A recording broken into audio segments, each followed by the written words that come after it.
Hello, hypothetical... My other hand wasn't in the shot. Hello, hypothetical audience. Welcome to my corner of the internet. I'm JJNW'S Ghost, and who is this? Well, this is half of Clay at the moment. Okay, we're trying to get this figured out. Okay, I think that's probably better. So introduce yourself, kiddo. I'm Clay. Tell them. Don't just look at me. Come on, Clay. This isn't hard. Fuck off. I'm Clay. I'm his roommate. Okay. And we started what Josh is calling Operation 59. Because there are 59 movies currently in the Disney animated canon. I think number 60 comes out in like September. I think so. I don't know what it's called. I just know Lin-Manuel Miranda is doing the music for it, so hopefully he gets that Oscar to get his ego. Okay. Emmy, Grammy, Oscar, Tony. I think the Oscar right now is the only one he's missing. Okay, interesting. But yeah, so starting at the beginning of the animated canon, that of course is Snow White and the Seven Dwarves, released in 1937. Yes, as we found out, this movie is older than not just us. It is older than our parents. It's older than World War II. Is it older than having 50 states? I don't know when we got Alaska and Hawaii. I'm actually about to check that. Because I deadass don't know. Heck, I think it's older than some of my grandparents. I'm not entirely 100% certain, but I think it is. So, it's an old movie. And yet... Alaska was admitted to the Union in 1959. Snow White is older than 50 and us having 49 states. Wow. Dang. That's crazy. So, yeah, this was the first animated feature film ever. Well, I don't know. I know it's at least the first American feature film. There might have been some in other countries. I'm pretty certain it was the first animated feature film. But it shows in some ways. It definitely looks like an older animated picture. But, I mean, as I was watching it, and Joshua can attest to this, they do some stuff in this movie that I'm surprised that they were able to pull off in 37. Because this is all hand-drawn animation. Yes. So give some examples, because I know nothing about that. I just heard him geeking about stuff. I was like, I'm going to assume this is really good and impressive. I just think it looks pretty, because it does still look really good. Two examples I can think of is, one of the earliest shots is, like, you've got trees, landscapes, and the castle. Mm-hmm. And as the camera zooms in on the castle, you notice that the trees and other parts of the landscape are on separate layers, which means that they would have had to have separate cells placed over each other and then zooming in on them. Like again, I'm not an animation expert, but that I think would have taken a lot of work just for that single shot, and to have multiple layers in an image. It's very common today. Okay. But but back then I don't think it would have been that easy to do. Okay. The second shot I noticed was when the Evil Queen is talking to the huntsman and saying, like, I want her heart roasted on a spit. Like, when she lifts up the box comes into focus while she, like, fades. So there's, like, depth of field in the animation, which, again, is... I'm not sure how they were able to do that, because you don't have like with computers today, you can like do smudging and blurring. Mm-hmm. Back then, I think it would have been pretty difficult to do just by hand. So there are some really impressive techniques here, not to mention like the human characters are rotoscoped, which what was a thing that they used explain what that means. So rotoscoping is essentially you take a camera and you are filming somebody doing the actions. Then you take the individual cells of that film and draw over them, so that it's animated now instead of the actor. Now, I believe that's something they did in a lot of Fleischer cartoons, because I think with the like the Cab Calloway ones, like they would have him dancing and then they would draw over that. Yeah, it was a very common technique to use in early animation when making smooth and realistic like movement was a bit more difficult to do. It required a lot of manpower. Rotoscoping is relatively cheap because you film somebody, then you just trace over them. There's not a lot of... I mean, there's still work that goes into it. Of course. But it's very simple to do. You notice examples of it. One of the most well-known rotoscope films that I can remember, besides this one, is Ralph Bakshi's Lord of the Rings. Okay. Because they kind of mix between the two of having normal animation and rotoscoping, but you can tell when they're rotoscoping these characters, and it works really well in that movie. It's a very underrated film, but in this film it's a lot more subtle because, like in Ralph Bakshi's, you can tell it's rotoscope just because of how much flailing these characters do. They kind of overact to kind of really accentuate the movement. Here it's a lot more subtle. If you didn't know it was rotoscoped, you might not be able to even tell. Okay. But yeah, like the animation is super smooth and fluid. It's well drawn, which that's kind of a given. Like much like with Pixar, with Disney, it's kind of a given that a movie is going to look really good and be well animated. Chicken Little has entered the chat, but we are not at Chicken Little yet. We are still only at Snow White. As far as we are aware, this is the only Disney animated movie to exist. The others don't count as of yet because we haven't seen them. But so, what did you think of this one that you watched? So it sounds like you're very impressed with the animation. But does that mean you like the film? Does it mean you just appreciate the film? Well, unfortunately, I have almost nothing good to say after this. Because while the animation is absolutely gorgeous, and like the lighting and the shots and the atmosphere are really good, the characters and the overall plot are the weakest part of this story. Okay, now how are the characters weak? All of the dwarves are very clearly defined. You know what all of their personalities are from the first time you meet them. I guess, okay, so there's the dwarves, yes. But I'm more talking about, like, okay, I'm talking more in terms of, like, characterization as in, like, development. But I shouldn't expect that much from a movie that's only an hour long. It's only 64 minutes. And yet it felt like an eternity. Yeah, it felt really long because there is a pretty large lack of plot for a good chunk of the movie. And so all of these scenes, while still fine on their own, I enjoyed them. You do kind of feel like, all right, but when are we getting anywhere? Yeah, it really feels more like 60 minutes. It feels like less of 60 minutes of telling a story and more of 60 minutes of Walt Disney flexing. Yeah. Which is weird because we haven't even gotten to the movie where he actually flexes, which is Fantasia. Yeah. Oh, man, I'm excited for that one. Yeah. Pinocchio. I feel like the next movie, Pinocchio, is really where the plot is a bit more important. Like, it's still really well animated from what I remember, but it is more about the story itself. But again, as far as we know, it doesn't exist. Pinocchio? It's a myth. Much like this movie's plot. But I mean, the plot's really simple. You know, you got the evil queen. This really petty woman. Well, no, it's less petty and more like just severely insecure. You know. I mean, yeah, but it just is like, wait, she's legitimately considered like scientifically, magically prettier than me? Hell no! I gotta stop that now. It's so petty. It's kind of hilarious. Yeah.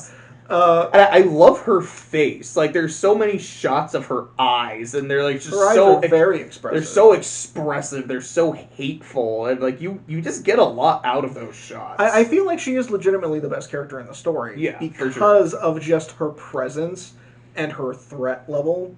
And yeah, when she turns into the crone, I mean, now she's just full on entertaining because of just how crazy she acts.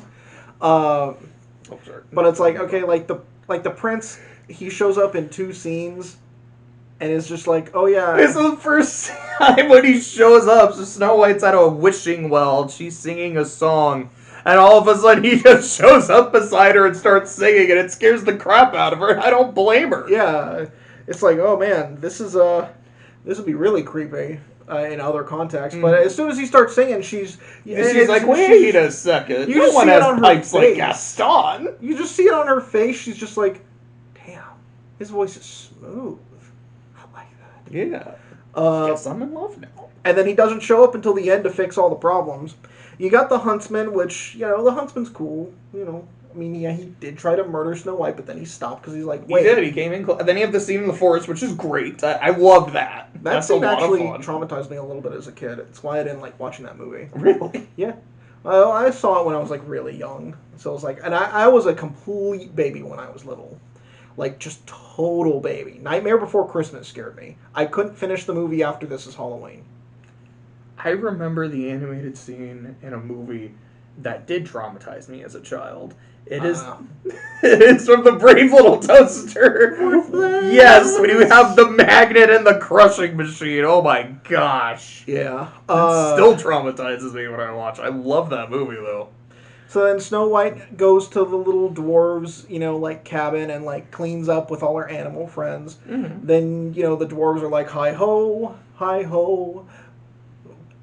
Dun, dun, dun, dun. It's home from work we go. Yeah. Bum, bum, bum, bum, bum. There's a lot of rhyming in this movie that Yeah, like, I didn't not even, like, realize. singing. Like, of course, when they're singing, but just a lot of the dialogue rhymes, which does give it kind of like a storybook fairy tale feel, which like, I that's did appreciate. nice, but I did notice, once you pointed it out to me, I started paying attention to it, and I noticed that, yeah, they rhyme sometimes. Because, like, even in, like, the same sentence, or, like, the same, like, monologue, a character will rhyme one or two sentences and then stop rhyming. Yeah, and it is kind of weird again, when that happens. and it throws me off. And I think that does actually kind of damage the movie a little bit, because it's like, if everything is rhyming, that's something. Either rhyme or don't rhyme. Don't do this, like, weird half-assed thing where it's like, oh, you rhyme sometimes because you can actually finagle it, and then stop rhyming when you can't be asked to actually do it and actually try. But yeah, like, overall, it's like, it's a movie that I don't think it's a bad movie. Mm-hmm. I think it's aged. Not really in its animation. I think the animation really holds up. Yes, but in terms of writing and plot, it's aged very poorly. It's very two-dimensional. And it doesn't really stick with me besides, like, those individual moments. Like Hi-Ho, the forest, I'll be fairest in the land. Besides from those individual moments, the movie really doesn't hold up. And so I would say, honestly, it's kind of on the lower end of the scale. I respect it for what it did, because it said, yes, you can make fully animated feature films, and they can be wildly successful. This was the movie that really made Walt Disney.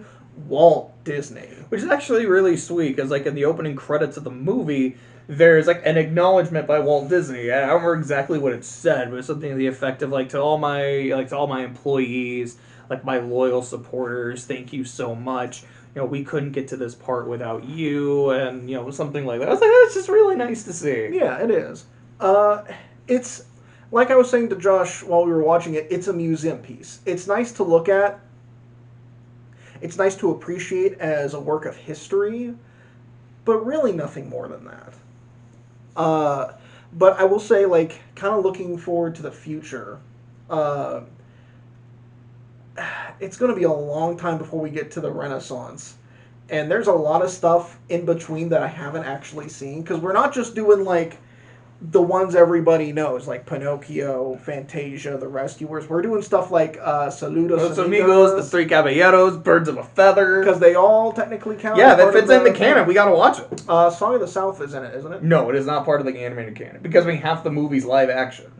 I think most of the movie is live action, so it doesn't count. Because, Disney... Do you want to pretend it doesn't exist? Yeah. So, it doesn't?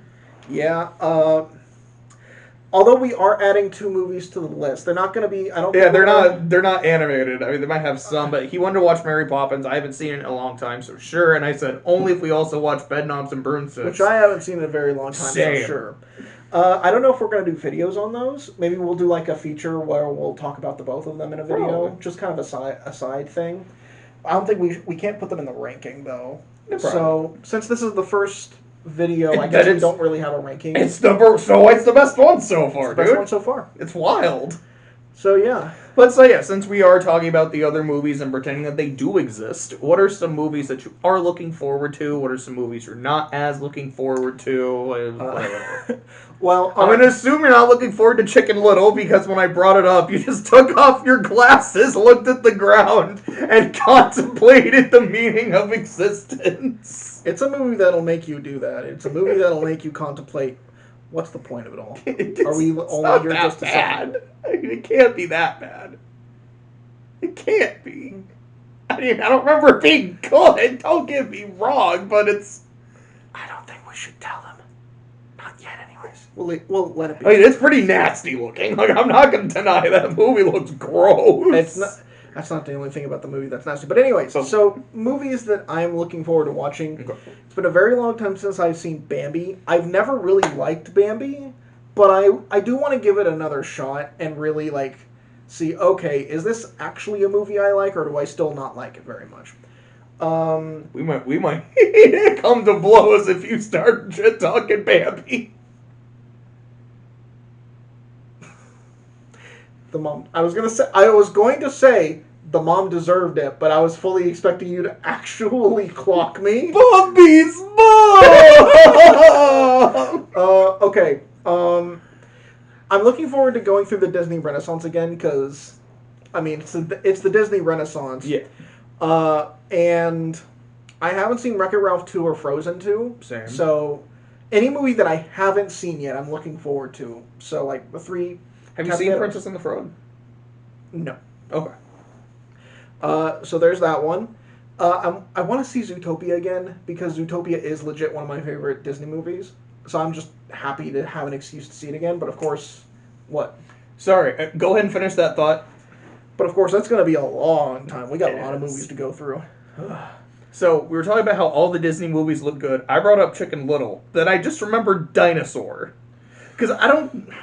There are parts of Dinosaur that look kind of gross. I have a soft spot for the movie, don't get me wrong. No, the movie looks like trash, but I have a soft spot for it too. I grew up with it. Better let me do the thinking from now on, Aladar. I love that one! Does The Night Before Christmas count? No, it is not part of the main canon. Okay. But, we should watch it. It's one of my favorite movies ever. Don't get me wrong. As for movies I'm not looking forward to, well, Chicken Little is probably at the top of the list because it's actual garbage. Maybe your opinion will change. No, it won't. Home on the Range. Don't even try to joke, man. It's not going to change. That was so funny. You didn't even consider that it might be redeemed. Anyway, Home on the Range. I haven't seen the movie since I was like a teenager, so like a long time ago. So maybe it's not. Unlike Chicken Little, which I just know in my heart to be irredeemable, I don't know that about Home on the Range. I'm still not looking forward to it because I know it's just considered not really that good, but I do want to give it its fair shot. I remember watching that movie in theaters when it came out. It's like one of the 7 people that did. And I don't think I've seen it since, but there's one joke I remember. It is with the bad guy, what was his name, like Alameda Slim. Something like that. Because I remember the Slim part, and he's with his 3 droogs, which are like his nephews. And so he like puts on some glasses, and I think he's like posing as a guy, like to some rich dude to buy off the land. And so he puts on the glasses, like, oh, what have you done with Uncle Slim? And he takes them off, and he's like, okay, guys, we've been through this. Remember, I will put on the glasses, but I'm still gonna be me, okay? Yeah, that makes sense. What have you done with Uncle Slim? And then they're actually doing this with their fists, like freaking Popeye. Okay, so... I haven't seen this movie in, like 17 years. When did it come out? But I remember that. Your comment about you being like one of the 7 people to see it in theaters, it reminded me of a few years back when, if I remember correctly, it was me and my mother were babysitting some of our friends' kids. And wait, is this about Alpha and Omega? No, it's about the turkey one. There's like the Freebirds. Yeah, so I took the kids to go see Freebirds while she took like the older kids to watch some other movie that the other younger kids couldn't watch. So I'm already upset because I was a big boy and I wanted to see that other movie, but now I have to watch Freebirds with Woody Harrelson and I think Owen Wilson. I think it was Owen Wilson and Woody Harrelson. I'm gonna check because that sounds familiar. And I remember this is the only time this has ever happened to me. But we went into the theater. And the 3 of us were the only people there. It was just me, the little brother and like the baby, and so we just sat in whatever we just sat in whatever seat we wanted. They like were running around and like yelling and like playing like roughhousing because what were other people gonna tell Who's gonna stop them? Meanwhile, I was sitting like the top of the theater, just like watching them and going, I want to die because the movie was garbage. I wanted it to end, and it wouldn't. It just kept going. But it wasn't as bad as Alpha and Omega. That to me is still. But hey, that's not Disney. We're not talking. So you said you're looking forward to the Renaissance. Yes. You're looking forward to the movies you haven't seen. Anything else that you can think of? Lilo and Stitch, because we brought that up the other day. True. You hadn't seen it in a long time. I haven't seen Lilo and Stitch in a long time, and I do want to see it again. I feel like that's it. That's what's coming to mind. What about you? I don't know. Okay, so I'm looking forward to Bambi, because I love Bambi. I haven't seen it in too long. I haven't seen The Black Cauldron in a long time. I've never seen The Black Cauldron, so that's another one. So, there's a movie I watched all the time as a kid. I remember renting it all the time. Be like, this movie's so cool! Bambi's mom! And I remember watching it again as a teenager and thinking, this movie's trash. This is dumb, nothing makes sense, but it was in that teenage phase where everything was trash. Like, I thought Aladdin was trash when I rewatched. I know. I'm ashamed too. But the first step is admitting it. And that's why I'm excited to rewatch it to figure out, like, no, is it actually bad? Or is it like, no, it's fine. I would have put Rescuers on there, but we watched that a couple years back. I kind of loved it. I was actually surprised how much I liked it. When we found out that the alligators' names were Brutus and Nero, yeah, you keep bringing it up. I thought it was so funny. Like, I laughed so hard at that. I mean, there's definitely movies I'm looking forward to rewatching, like Aladdin, Emperor's New Groove, Beauty and the Beast, like all like my favorites and stuff. I haven't seen the new Winnie the Pooh. I'm really looking forward to that. Oh yeah, that's right. I'm also looking forward to seeing the old Winnie the Pooh. Princess and the Frog, because I haven't seen the whole thing, and I know I need to. That's all I could think of without my head. Okay. I don't know if there's anything I'm not really looking forward to. Chicken Little. But even then, I'm looking forward to watching Chicken Little with you, because I'm looking forward to just how you're going to react to this movie. Well, it's probably just going to be the same way I reacted to watching Brave, where I'm just going to sit there and just glower the entire time. Or like when you watch The Good Dinosaur and you fucking zoned out. And I just played Muffle Up. Yeah, you zoned out. Can you and to be blame fair, me? So did I. Like, because I was trying to pay attention because I'd never seen the movie before. And even I was, like, sitting there going... Like, I'm just visibly deflating the whole time. But, you know, wasn't Coco next? I feel like Coco was after The Good Dinosaur. Coco, I think... No, I think Monsters University was next. Oh, yeah, because it was, like, the big three or something. I think so. No, because it was... It was Cars 2. It was Cars 2, Brave, Inside Out, Good Dinosaur. Then I think it was Monsters U. Then it was Coco. Then I think it's Coco. And then I think it was like Incredibles 2 after Coco. I think... Well, did Cars 3 come out after... I don't remember if that was before or after. I think it was before Incredibles 2. Okay. Wow. I know you already did a video on this. Yes. Which I still haven't uploaded the second part, and I still haven't talked about Toy Story yet. Yeah, but... Princess is howling over there. Yeah, well... Is that a sign we should end the video, or do you have other things you would like to discuss on this topic? Nothing really much. Nothing much. Just, I'm looking forward to the next movie, because the next movie's Pinocchio. Yep. And you know what that means. Childhood trauma. That's right. That's another thing. They kept saying Jiminy Cricket's in this movie, which I just thought was funny since he's in the next movie. So, I don't know. Maybe in Pinocchio there'll be some reference to Fantasia or Dumbo. Or Dumbo's after Fantasia. I know. Maybe they'll reference Dumbo. But then they'd be going 2 movies ahead. That's too much. You never know.